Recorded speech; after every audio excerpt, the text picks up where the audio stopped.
Hello and welcome to Idle Talk. This is the talking bit of Total Revs where we talk about, I don't know, what's going on in the news of cars or some new cars which are out. Either way, off to my right, your left, is Omar and Aaron. And today, principally, we're going to be talking about screens in cars. Got a bit of news to get through before then, so shall we begin with that?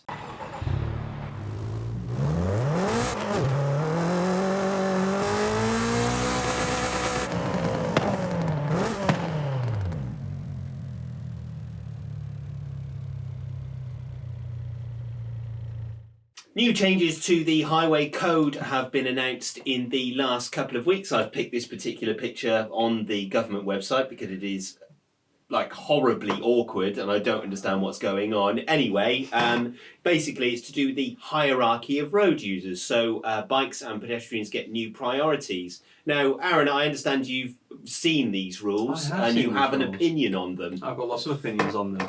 I mean, it's all about putting us at the bottom and making us responsible for everybody else's safety, which, you know... That's a controversial viewpoint. I mean, if you are a cyclist or a pedestrian, you know, if you're in a car and you hit a cyclist or a pedestrian, really the only thing you're going to be worried about is mainly a minor scratch or going to prison. I mean, obviously there's that. Yes, definitely but if you're on a bike or you're a pedestrian, you get hit by a car, that could be the end of your life. So I would imagine that maybe pedestrians and cyclists should have a bit more priority. Oh yeah, in some sense, but I mean, there are some of the rules that are a bit extreme. Like there's cyclists riding in the middle of the road. I mean, I think that's just going to end up with a bit more road rage, tailbacks, road rage. Yeah. So you know, and 1.5 meters. You can't give 1.5 meters of space safely. That's when they're in the middle of the road. A lot of room. Like you're on the other side of you're on the other lane at this point. You're entirely in the other lane. Yeah, and that's safe. There are some safe, you know, if it's a long stretch of road that you can see straight down, it's fine. But you know, around town, if you're really desperate to get somewhere and you just need to get past this cyclist who's doing 5 miles an hour, I think it's just. I personally, I just think it's the next step in the war on the road user really. The war on the road user. Yeah, yeah. Do you genuinely think there is a war on road users? Yeah, I do. It's just every couple of years, it's just another rule that just makes it that little less easy or that little less fun to be on the road. I might as well just start getting trains in a minute. Well, there we go. There's the last word on that. A new survey by Autovia or Autovia, I'm not really sure how to say that name. I do apologise to the people who came up with that name. It's an enormous company. They own Buy a Car and they own Car Throttle and Auto Express, among others. So they've surveyed 1,000 of their buyers and they found that people prioritise perceived quality over all things, but closely followed by that, a car's looks. So most people buy things on its looks. Now, gentlemen, what's your hierarchy of needs when you buy a car? What's the top thing that you go for that sells you a car? Value for money. It depends on the car, what you're wanting it for, though. So, if you're getting a play toy or you're getting a functional car, that would change on the car that I'm looking for. So, I suppose if it's a play toy, looks, power, things like that, don't really care about the economy of it, really. Okay, so one car. You've got one car. What car is that going to be, and what are your priorities? So what car I actually want? Yeah. So you can only choose one car because most people only get to choose one car. It's a brand new car, and are you going to perceived quality? Are you going for the looks? Are you going for what are you going for? Okay. I personally would quite like to own like a Jaguar XF or XE rather XE, and I suppose it's got a decent amount of economy there, but I think predominantly it looks really good, and it's quite well teched up as well. It looks really nice. So I suppose actually, it comes down to you could have the best economy in the world and best reliability and best price in the world, but actually if it don't look good, I'm not buying it. Aaron, that's fair enough. I mean, for me, I'd probably end up. I don't know. It's such. I've been asked that question so many times, and I can't come up with a car that I'd want because I can't single out one. Well, you've bought a Seat. I bought a Seat. Right. Okay. Well, Why the reason did I you bought buy that that value Seat? for money. So I mean, I wanted a Golf, and I ended up with a Seat because they're the same thing, don't you know? Except the Seat was $8,000 cheaper than the equivalent Golf. So what, you know, you do the math. With a Spanish twist. With a Spanish twist. It's got a bit more flair to it. Was that meant to be a Spanish accent? It does. Yeah, in a region that you're probably not aware of. Sure. Yeah. Omar and Aaron, yeah? It's currently a little civil war going on there, isn't there? Yeah. We're fighting for our rights. Yeah. Anyway, but yeah, so I went for that because it saved me so much money and it had, you know, the same level of performance. Yeah. You know, there was some compromise in like terms of interior quality, but nothing that you'd really notice unless you were to go into my car and start scratching the footwell. So it would be silly to spend the extra £8,000 on a Golf. Yeah. So value for money. It's arguably a better looking car. And it is a much better looking car. Okay. So getting back to that, was that an important factor for you? Which bit, the value for money or the good looks? The good looks. Yeah, I'd say so. Yeah, Personally, I do like the Golf, as the way it looks, but I prefer the Seat. Yeah. So I'm glad they ended up with it. I'm just trying to find where value for money is on there. Good value for money is halfway, 40%. So 40%. Yeah. Okay, so that's pretty high up. That's Give up. that's joint. Oh, third. sorry. Well, it's Sorry. Joint fourth. Sorry. No, joint. Yeah, joint fourth. Yeah, because it's up there with the. I like the image the brand portrays. I And think another thing for me as well was the service costs. And Yeah. the repair costs. Yeah. Because it's just. Service costs are insane. If you look Main at dealer an service Audi, costs are Jesus nuts. Christ. well, I'm gonna have a lovely surprise when that comes up because obviously I've got the 5 Series, haven't I? I've just bought a 5 Series, so I'm gonna have a lovely time when that. Are you with going to bit take of the that to year. a main dealer? I will probably most likely take it to BMW because they do monthly subscriptions on things like services and upkeep and so on and so forth. So I suppose you can either fork out in one go, which for some people might, you know, not be a reasonable thing to suggest. So these subscription things where you just get it all in one and it's a smaller payment every month that you don't really notice every month. Much better. Yeah. But yeah, it's definitely going to be more expensive than the Volkswagen I used to own. So Yeah, absolutely it is. Okay, moving on. Aston Martin are releasing, well, by the time you see this, they will have released a new DBX variant. You will have seen it. We've not seen it yet, but you're in the future. We're in the past. Apparently it's going to be called a DBX-S. No one's really sure whether it's just going to be a body kit or some extra trim, or whether they might stick a more powerful engine in it. I would love to see a V12 in that nose. I don't know whether that will happen, gentlemen. They released a little trailer, didn't they? And it was just a V8 growl, very distinctive. Right, unmistakable. But that's it. Okay, so do you think they're going to turn the wick up a little bit? I think they'll make it more powerful. It's got, what's the other one? It would have 540, something like that, 540 brake horsepower. I think they'll probably whack it up to the big 600. yeah. Omar? You I seem think quite there's wistful. I'm not sure if this is actually a correct fact, but I seem to think that the DBX is a unique chassis that's not shared. So, like, for example, like with the Lamborghini Urus, the Bentley Bentayga, and so on and so forth, the Rolls, so all these big, powerful SUVs that come in the Porsche, they're all sharing. I mean, to be fair, some of them are all owned by the same holding company anyway, Volkswagen, aren't they? Sure. But the DBX is apparently a very different chassis, and this is why it does actually look different in its dimensions. Okay. You can notice some dimensional changes there, which I think separates it from its competition because it is a unique chassis. So that is an interesting thing for that. But whether or not more power goes into it, I don't know. But I like anything Aston, to be honest. I'm not an SUV fan, but as far as DBX goes, I think it's a nice car. What are your thoughts on the grille? Do you know what? Because we say it's it's oversized. It is oversized. I think it's the right size. But it looks good. Yeah. I still think it could be a touch smaller, but it isn't offensive. It's not offensive. It looks good. It blends with the styling, unlike the Oh, don't bring that picture up. I still can't get it. Oh, it's so horrific. Offensive. It's just so offensive. Bad. It's offensive. So bad. We were just talking about it earlier, weren't we? We were just saying, like, every time you look at it, it gets worse. It really does. It really does. Okay, moving on. Added to the DBX, we will also be seeing a new Alfa Romeo in the next few days. I believe the 7th or the 8th. So the 8th. Ooh, there that's we very go. ominous. So the Tonale. I'm going to go with Tonale. As in, that's going to be their new small SUV. Bruno Apparently, Tonale. apparently it's going to turn Alfa's fortunes around, like every single Alfa which has been launched over the last 20 years.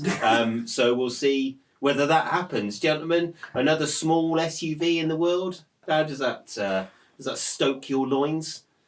I'm just bored of SUVs. Everything is SUVs. Yeah. Well, this is a crossover, so it's a Diddy SUV. Yeah. I mean, I actually personally love Alfa Romeo. Even some of their not so. It's got to popular look ones. great, isn't it? That's the thing. Yeah, It's going to look great, and then they'll release a quadrifoglio version. And also, as well, what I do like about Alfa is they did come out and say, which actually rolls into what we'll be talking about later, is that they're going to be producing cars which are not drivable iPads. They're keeping it quite, retro inside with, buttons and switches and toggles and all this. I love that. And if anything, if that's the only thing that Alfa do in the future is keep it like a little bit more retro and not go too heavy on the screens, that will be enough for me. Yeah, fair enough. I'm interested in the so that at the bottom, the La Metamorphosis is metamorphosis essentially. I don't understand what they're getting at with metamorphosis with this. I don't know Are either. they I guess we'll find implying that that it's going to come out of a cocoon? It's going to spread its wings. Is it going to be a flying car? Did a Julia go into with the caterpillar? It must have done, yeah. And the Julia went in, and then it come out as a. God, if it comes out as a moth, though, isn't it?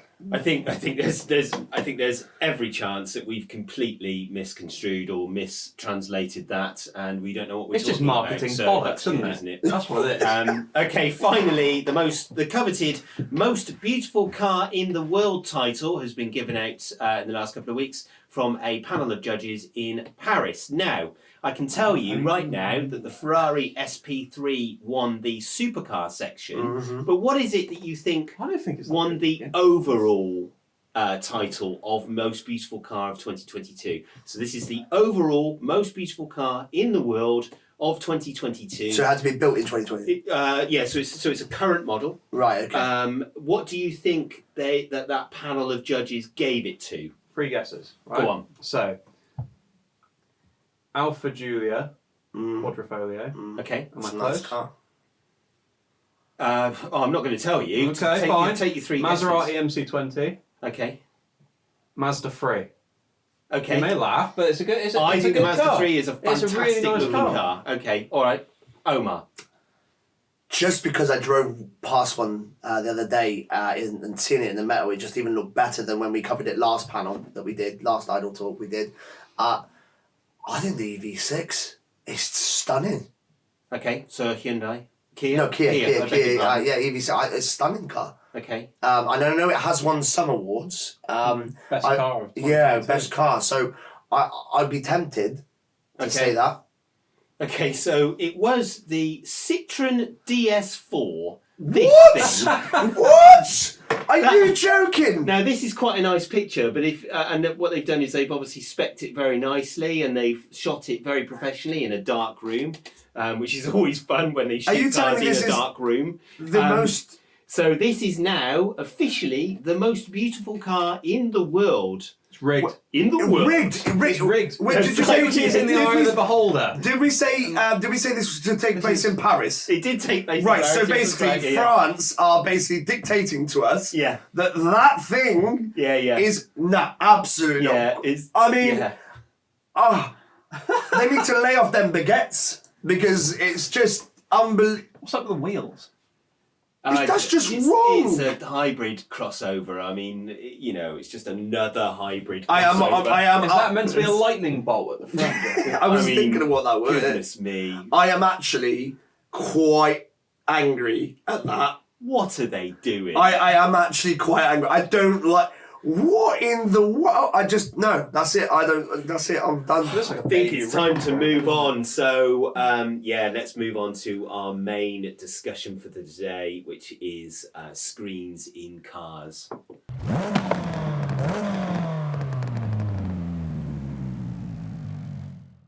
Screens, they are now in all of our cars. If you can't really buy a brand new car without a giant screen in the centre. It controls most aspects of the car's controls that don't actually involve actually driving. There are, of course, lots of safety concerns that go with this. Recent studies by the Institute of Advanced Motorists, for one, have said that they are extremely dangerous. But are they? And do they actually bring a lot of very complicated functions into one place? We're going to try and get to the bottom of that today.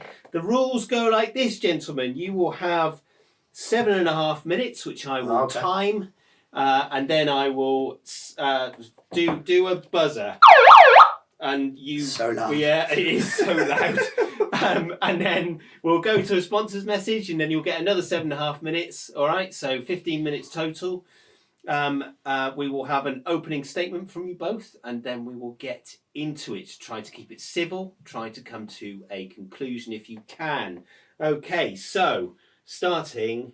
Now, Aaron, do you want your opening statement, please? So, for me, screens in cars, I'm in full support of them and where they're going. In my opinion, they're all about reducing clutter and keeping you safe. Yeah, my opening statement would be this: is car safety just going out the window? I think as we get bigger and better, we also get more unsafe. To be honest, that's my opening statement right there. Okay, so Aaron, I think you need to start drilling down into your point, please. Yes. So, I mean, we've got, well, we've been spoilt rotten with features from car manufacturers, new features, improved existing features, and the more and more they give us, the more and more we need ways of controlling those things. And sure, they could give us buttons and knobs and little switches on the steering wheel. But that would just result in, like I said, clutter all over the place, and it would be very overwhelming, especially for a new driver, for example. Whereas in a screen, that can all be contained nice and tidily in one place. I mean, there are certain functions that you can debate as to whether you need them in a car or not. I'm sure there are certain things that we really do not need. However, put them on a screen, a little screen. No problem with that at all. Actually, to some extent, I actually quite like screens in cars. Going from the cars evolved with nothing, and then coming forward, past 10 years, little screens get a bit bigger, a bit better. Response time on the screens getting better, and looking richer and all this kind of stuff. I absolutely love all that. When you get to something stupid like the S-Class, which is door to door, all the way down the center console, massive screen. I think that's when you need to start saying, okay, is it getting too much? Are we going too far with this technology? I think, yes, for like certain functionality, yes, put it on the screen, for example, car settings, pull up, do your car settings, that's fine, all in a nice area, that's going to be good. I think for things that have been in cars since day dot, that are perfectly functional to use with a switch, like for example, aircon controls, climate controls, things such as like that, I think are more than functional, more than all right to just have them there as a tactile function. And there are certain cars out there that make those, knobs, switches, buttons, toggles, whatever you got, really nice and fashionable. I think, you can have a really nice center console with all your little buttons and stuff.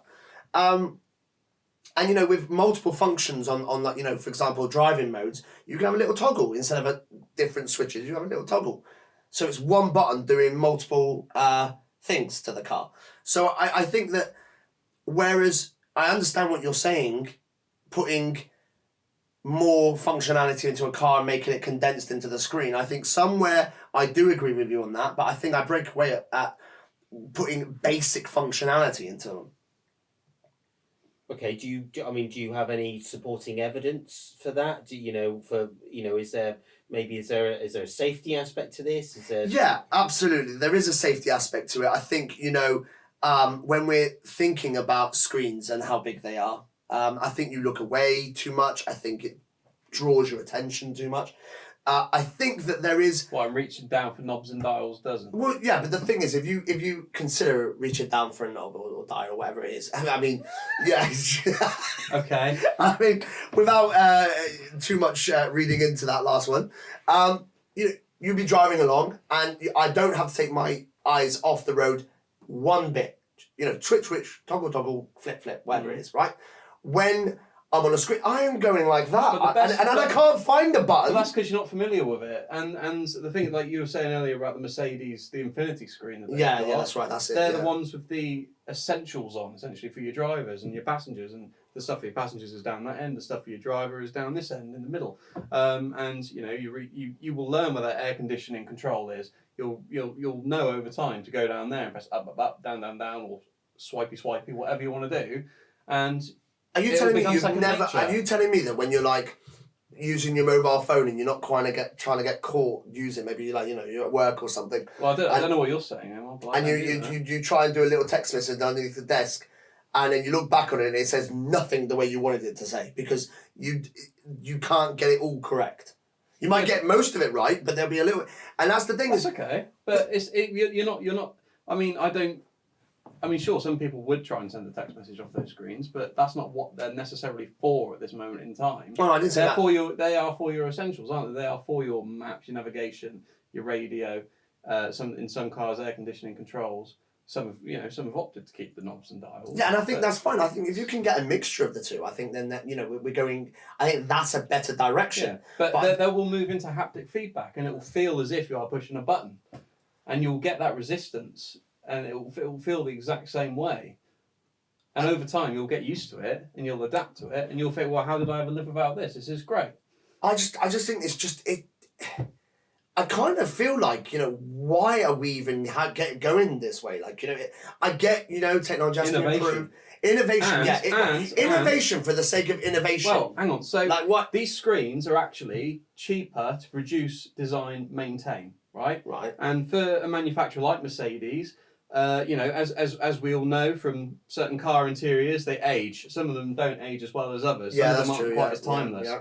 And quite frankly, it's so easy for a manufacturer to do like an over-the-air update to refresh that entire display to make it look modern and up to date. So you might be driving around in 10 years' time in a 2022 Mercedes S-Class, but actually it will feel and look very similar to the 2032 so you're Mercedes saying, S-Class. So you're saying the aesthetics wise, it's going to be easier to live with as it gets older? Yeah. Right, okay. But that's, so. I mean... 1 minute left, gentlemen. Okay, I mean, that I actually kind of like that. Yeah. Because I do agree there are certain... I mean, I've got my BMW 5 Series from 2009 that's got that original iDrive in it, and it is dated as hell. Can I just ask you a question on that, right? Yeah. Do you prefer touchscreens or the iDrive knob? See, do you know what? I like the iDrive knob. To be honest, do you not ever like scroll through and you're sort of biting your lip as you keep passing the option that you want? And then I suppose, I must admit, sometimes I've gone down and I'm trying to get the person I'm trying to call. You just can't hit it. Whereas with a touchscreen... Right, 20 seconds, but let me just make a point about what you're saying. Omar, can you, from BMW, get an update for that iDrive officially? Make it look like a new one. See, I think that my one particularly is a bit too old. The CCC system, I believe. I think if you have the CIC, then I believe you can update it to some extent, but I think it's a bit too old for full update. That's it. Time. Whoa, here we go. I feel like I'm being arrested for being on my phone. What? Okay, it's time for a sponsored message.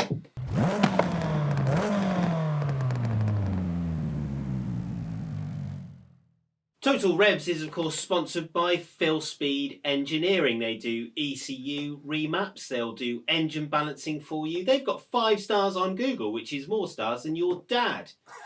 There you go. I've just equaled out that joke for everybody. If you quote totally TR101, you will get 10% off of your order or your quote for whatever work that you want. They're really good. Go and check them out on Instagram. Actually, they've been recently posting about an engine rebuild for a G60, which is quite a cool engine, a little Corrado with a supercharger on it. They'll probably talk about that another time. Thank you. Bye.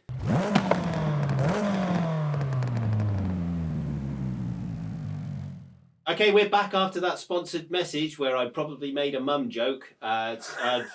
You gentlemen, part 2, you have 7.5 minutes to make your points and win or lose or come to some kind of conclusion about the debate about screens. So, and that starts now. Okay, well, I would like to kick it off with coming back to a point that was kind of alluded to in part 1, which was safety. So I have a little bit of a spreadsheet I'd like to show you. It comes from the IAM, and it basically just goes through reaction times. Now, obviously, driver to driver, this might differ, competence and so on and so forth. It also, undistracted driver is typically reacts in around a second. Okay, so drink drive limit, 12% less on that. So, we are 12% slower than 1 second. And that's drink driving. And we all know we shouldn't be doing drink driving. Now, it goes through various hands-free phones, voice-controlled Apple CarPlay, Android Auto, texting. Seems to be that Apple CarPlay generally scores worse for some reason. We've got handheld phones there as well, which we know is illegal. But interestingly, even though we know handheld phones are illegal, they're dangerous to do when you're driving, it is still not as dangerous, it seems, as touch-controlled Android Auto on Apple CarPlay. Apple CarPlay being there at 50%. So what we're saying here is the thing that is specifically designed to be safer than using your phone is not safer than using your phone. It's not safe, yeah. Right. And that just kind of almost is drumming home the point for me when it comes to safety, is that, yes, these big screens are all fandangled and they're all nice and you can do all these functionalities and all this, improvement in technology. I know you went on about haptic feedback and all this kind of stuff, but statistically, I'm 57% worse off with a system like that. And that, we don't know about the size of the screen. I'm banking on that's a small screen. So when you go to the infinity screen that we were speaking about, would that get worse? I wonder. Can I raise a point as well? Yeah. Actually, so with texting, like I would say that we're all quite familiar with our phones and how they work, whereas touchscreens, they're still relatively new. And in what sense? Well, are you talking about in mobile phones or in actual? Well, in cars. Within right, cars. okay, So right. I was going to say that. We're familiar with our phones, but within cars, touchscreens are relatively new, right? Yeah, so fair. we are still getting used to how those systems work, and because they're so new, they're receiving updates so regularly that as soon as we get used to it, it's completely different again. Like, so we're going through. Funny that a dial doesn't get an update. Well, yeah, but dials break easier. I go on eBay, £5. All right, Boom. Seems a bit of an unnecessary hassle. Anyway, right. So, back to my point. As we get used to it, and as manufacturers all agree, I know that some of them are going to be working with Google. I know Renault are doing a lot with Google, aren't they? Yeah. So Renault, Volvo, and then we've got some using Alexa as well. Yeah. I don't know why. But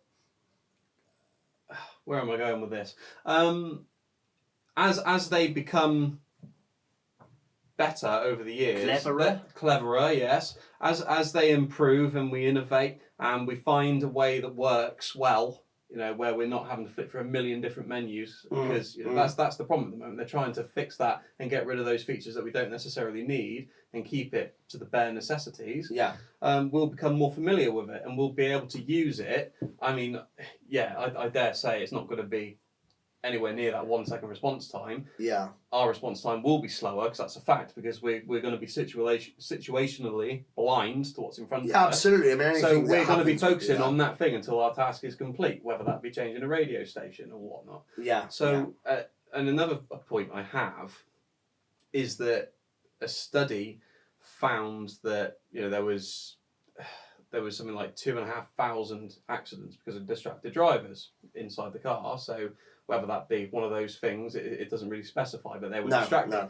And something like 60 of them were fatal. And a research project was sort of launched from that to find out, right, how distracting is a touchscreen in a car. Yeah. And they basically observed several drivers over the space of 4 weeks, and they found that over those 4 weeks, they only actually used the touchscreen for up to 2% of the time.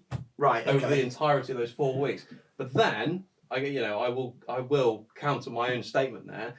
It only takes a split second for something to go wrong and for you to react. Absolutely. So, and if we consider, 1 second or 50%, 57% on that 1 second is one thing when you're driving 30 on a road. It's another quite a different thing when you're doing 70 on the motorway. Yeah. That reaction time then has a lot more consequences. Yeah.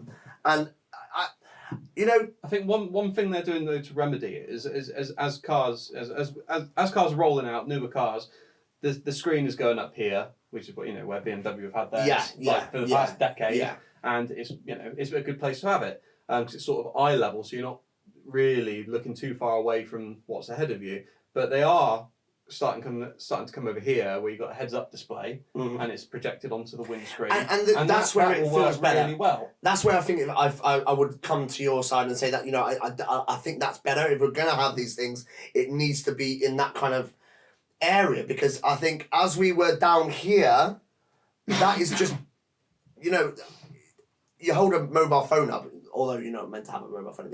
Your eye level is parallel almost with the road. Your direction is. Whereas looking down, that's just not okay in my opinion. Where, like you say, when they come up and onto eye level, where the existing dashes, gauges and whatnot. I've probably got more tact with that placement of the screen. I do think as well, some of the older cars that have got this, piloting technology, you've got, lag time on the screens, things like that. That is dangerous because not only are you spending that second or 2 seconds... 1 minute, gentlemen. Not even spending that 2 seconds to change the whatever you're doing, but the lag time would make that 5 seconds. So I think innovation is helping, but I just think we need to strike a balance. Yeah. That's all I'm saying. We need a balanced take on it's just going to take time. And I'm just going to say, because we haven't got very long, the industry is making money, right? So the infotainment industry is worth something like 23 billion pounds. So they are investing in it, and you better believe that they're putting all guns blazing as they march into this industry, and they're trying to improve it and try and make things better. And it will get better over time. Continental have introduced this technology where drivers aren't going to be distracted because a clever backlight sort of shines the light at the passenger rather than at the driver, so they're not going to see it. It's going to be safer. More cars are going to have heads-up displays, hopefully as standard, but I very much doubt it this time. But 10 years down the line, who knows? Yeah.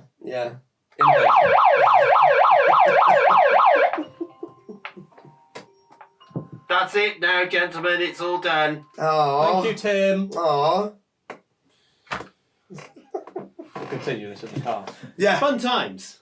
Okay, so I think we came to some good conclusions there, to be honest. I mean, obviously, it's very pressured. But, I think there is a way forward where maybe we still have some stuff which is buttons. Aaron, I agree. That? I think, like the necessities, you got the air conditioning, I think fair enough. You could probably do with a knob and a button. But I think... And Omar, so sorry to cut you off because obviously we need to conclude this now. Omar, would you concede that maybe keep some stuff on a screen? Yeah, absolutely. I think that, like I said, I think like when we were just wrapping it up, I think there just needs to be a balance. I think, when we got something like the infinity screen, I just think the balance is way too far to screens, All right then. So that's it for this week or this episode. Have we got some things to say? I think we've got some things to say. You can find us on Instagram, Total_Revs, or just look for Total Revs. I think we're the only one, maybe. And also you can find us on Facebook. Omar, have you got anything to say? Yeah. Well, you can also find us on TikTok, which is our new fandangled platform where we're going to get down with the kids, innit? Yeah. I really wish that hadn't happened. Aaron, I thought have you got anything to say? To be honest, I wasn't listening because I was meant to be saying the TikTok thing. Oh, yeah. It was TikTok. Oh, yeah, I meant so to I be don't on know what YouTube. you didn't say. I thought, do I say Facebook? I've Anyway, done we're on Facebook. YouTube. Guess what we're called? Total Revs. Hey. Big TR. That was embarrassing. Thanks, Omar. Well, you know, I'm here to make it hard for you, so. Oh, God. Okay, on that note, thank you very much for watching. Take care. Please don't use your phone while you're driving. And if you're going to use your screen, please just use it in a responsible manner. Maybe learn where all the stuff is before you go out for a drive. And we'll see you next time. All the best.